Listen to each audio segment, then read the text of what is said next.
Hello, I am doctor Shweta Bhardwaj. मैं आज बात करूँगी बिंज ईटिंग। बड़ा फ़ेवरेट सब्जेक्ट है सबका, बड़ा फ़ेवरेट टॉपिक है क्योंकि मैक्सिमम जब हम किसी के बारे में बिचिंग करते हैं, ताने मारते हैं, एक ही बात कहते हैं, मोटी है वो बहुत, उसका दिमाग मोटा है, मोटापा, फैट, इस चीज़ पे हमारे बड़े कमेंट्स आते हैं और मेरे पास इसके बहुत-बहुत क्लाइंट्स हैं, जिनको अपनी बॉडी से रिलेटेड इश्यू है कि मैं मोटी हूँ, इसके कारण मैं ये नहीं कर पा रही।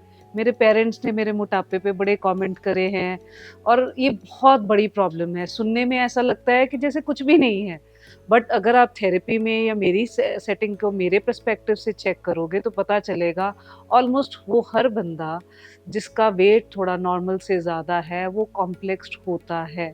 बहुत कम लोग होते हैं जो अपने आप में बहुत कॉन्फिडेंट होते हैं, जो अपने वेट को बड़े कॉन्फिडेंस से कैरी करते हैं।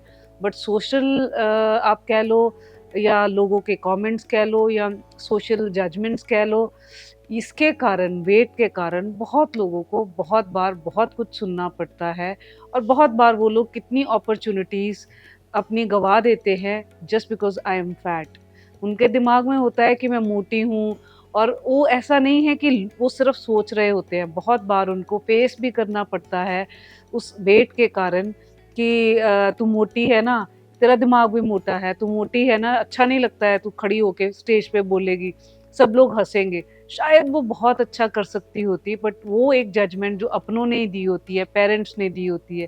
क्योंकि पेरेंट्स खुद चाहे कुछ भी हों और ऐसा ही मैंने बहुत बार देखा है, पेरेंट्स खुद उनका वेट ओवर होएगा बट बच्चे से एक्सपेक्ट करेंगे कि वो तो सुपर हॉट और स्लिम ट्रिम हो। तो घर में जब इतनी फूड हैबिट्स इतनी ज़्यादा हम लोग बिल्कुल केयरलेस होके कुछ भी खा पी रहे हैं तो बच्चा जेनेटिकली भी तो वेट गेन करता है ना, बट वो हम भूल जाते हैं। बट साइकोलॉजी में ये एक अच्छा खासा डिसऑर्डर है जिसको बिंज फूड बिंजिंग डिसऑर्डर बोलते हैं। इस डिसऑर्डर में every every over eating is a stress eating. कभी भी जिसका माइंडसेट हेल्दी है या जो बहुत खुश है वो कभी भी ओवर ईटिंग नहीं करता है। जितना भी ओवर ईटिंग होती है वो स्ट्रेस ईटिंग है। और स्ट्रेस ईटिंग कैसे है ये मैं आज आपको समझाती हूँ। स्ट्रेस ईटिंग में जब भी हमें स्ट्रेस होता है ना तो बॉडी में कॉर्टिसोल और एड्रेनलिन रश करने लग पड़ता है, जो एक स्ट्रेस केमिकल और हॉर्मोन्स हैं। उनमें क्या होता है कि आपको बॉडी को एंग्शियस या ऐसे लगेगा खतरा, जो फ्लाइट फाइट मोड की बहुत सब जगह बात हो रही है। आपने भी सुना होगा फ्लाइट फाइट मोड, जिसमें जब भी रिस्क होता है या स्ट्रेस होता है तो बॉडी फ्लाइट और फाइट के मोड में चली जाती है, जिसमें कॉर्टिसोल रिलीज होगा ही होगा। अब कॉर्टिसोल जब रिलीज होगा तो बॉडी एनर्जी एक्स्ट्रा रिलीज करेगी बॉडी में, चेक करने के लिए कि कहाँ है खतरा, कहाँ है खतरा। खतरा तो कहीं मिलता नहीं है क्योंकि रियल खतरा तो होता ही नहीं है, स्ट्रेस होता है ना, कि लग रहा है कुछ गड़बड़ हो सकती है। तो उसमें उस स्ट्रेस में बहुत एनर्जी कंज्यूम हो गई ढूंढने में कि कहाँ है प्रॉब्लम, डेंजर कहाँ है, प्रॉब्लम कहाँ है। अब एनर्जी कंज्यूम हो गई है, एनर्जी का लॉस हो गया है, तो अब एनर्जी भरी कैसे जाएगी, उसके बारे में भी मैं बात करूंगी कि एनर्जी कैसे भरी जाएगी। दूसरी तरफ हम समझते हैं एक और केमिकल जिसको बोलते हैं सेरोटोनिन। सेरोटोनिन क्या है? एक फील गुड के लिए हार्मोन है जो बॉडी में रिलीज होता है जब हम फील गुड करते हैं, अच्छा खाना खाते हैं। कद्दू, घिया, तोरी खाने से किसी का सेरोटोनिन रिलीज नहीं होता है। चॉकलेट, पिज्ज़ा, बर्गर्स या जहाँ भी हम कहीं खा के हमें अच्छा लगता है, अच्छे की डेफिनेशन भी हम खुद ही बताते हैं, आपकी बॉडी ही आपको बताएगी आपको खा के क्या अच्छा लगेगा। तो जैसे मेरे को चॉकलेट्स नहीं अच्छी लगती हैं, तो मेरा सेरोटोनिन चॉकलेट से नहीं रिलीज़ होगा। मेरे को इंडियन स्वीट डिशेज़ अच्छी लगती है, तो मेरा सेरोटोनिन रिलीज़ होगा। अगर मैं कुछ और मीठा खा रही हूँ, मिठाई खा रही हूँ, तो हर बंदे का अलग लेवल होता है सेरोटोनिन रिलीज़ होने का। ठीक है? अब सेरोटोनिन रिलीज़ होता है फ़ील गुड हार्मोन कुछ अच्छा करने से, अच्छा खाने से।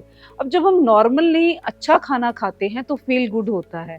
अब जो एनर्जी लॉस हो गया है, वो एनर्जी को भरने के लिए और फ़ील गुड कराने के लिए हमें अच्छा खाने की ज़रूरत पड़ती है ताकि हम इंस्टेंटली अच्छा फ़ील करें। खा के एनर्जी आएगी और अच्छा खा के हम फ़ील गुड करेंगे। अब दोनों चीज़ें हो गई ना, जो स्ट्रेस था वो भी आपका ख़त्म हो गया और फिर दूसरी चीज़ फ़ील गुड भी हो गया। एक बारी हम ऐसा कर लेते हैं, स्ट्रेस हुआ और हमने अच्छा खा लिया और अच्छा फ़ील किया, तब तो चलता है। पर हम बार-बार जब ऐसा करना शुरू हो जाते हैं, तो ये बिंज ईटिंग डिसऑर्डर या सिंड्रोम की तरफ हमें ले जाता है। हमें जब भी खराब फ़ील हो रहा होता है, हम चॉकलेट स्टॉक करना शुरू कर देते हैं, छुप के खाना शुरू कर देते हैं। सिंपली सेरोटोनिन का डोज़ पूरा कर रहे होते हैं और जो एंग्ज़ायटी बॉडी में हो रही है, उसको भर रहे हैं। तो अब आपको समझ में आया कि किस तरह से ये ईटिंग नहीं, ये स्ट्रेस ईटिंग है। क्योंकि अगर पेट ही भरने की बात है, तो वो तो कुछ भी सिंपल खाना खाया जाए तो भी तो भर ही जाता है, बट हम लोग सिंपल में तो हम लोग नहीं खुश होते ना। हमें खुशी कैसे मिलती है?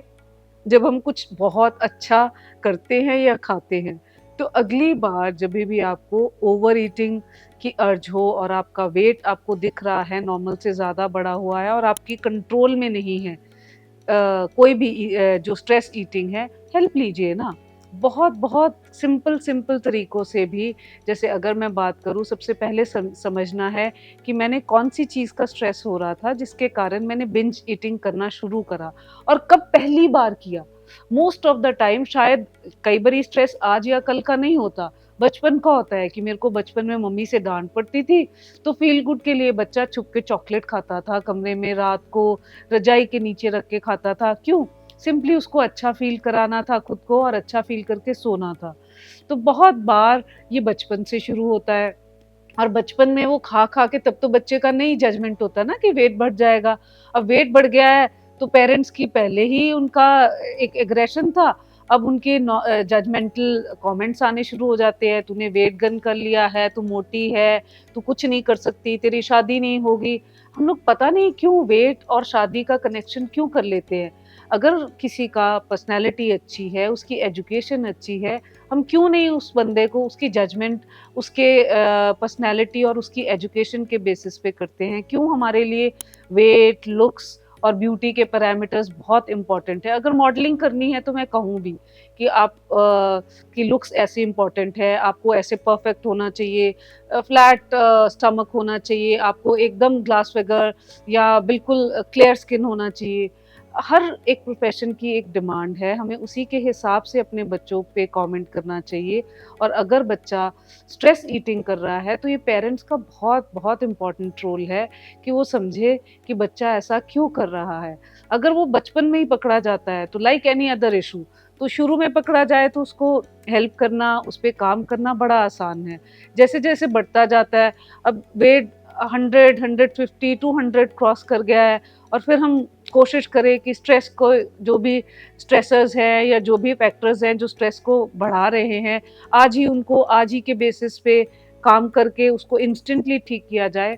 जब वेट बढ़ा इंस्टेंटली नहीं है, तो हमारी सोच भी कैसे इंस्टेंटली चेंज होगी। हमें इसको एक रात के लिए, एक दिन के लिए चेंज नहीं सोच को करना है, हमें परमानेंटली उसका जड़, उसका डेप्थ, उसका रूट समझ के उसको परमानेंटली अपनी लाइफ में चेंज को लेके आना है। अगर हम नहीं ले ला पाते, तभी हमारी सफ़रिंग, हमारी प्रॉब्लम्स वो बढ़ती जाती हैं। और इसके लिए जो बिंज ईटिंग और स्ट्रेस ईटिंग करते हैं, उसके लिए हम लोग, ठीक है, हम लोग वेट लॉस, जिम्स करते हैं। जिम बहुत इम्पोर्टेंट है, मैं बहुत बार बोलती हूँ।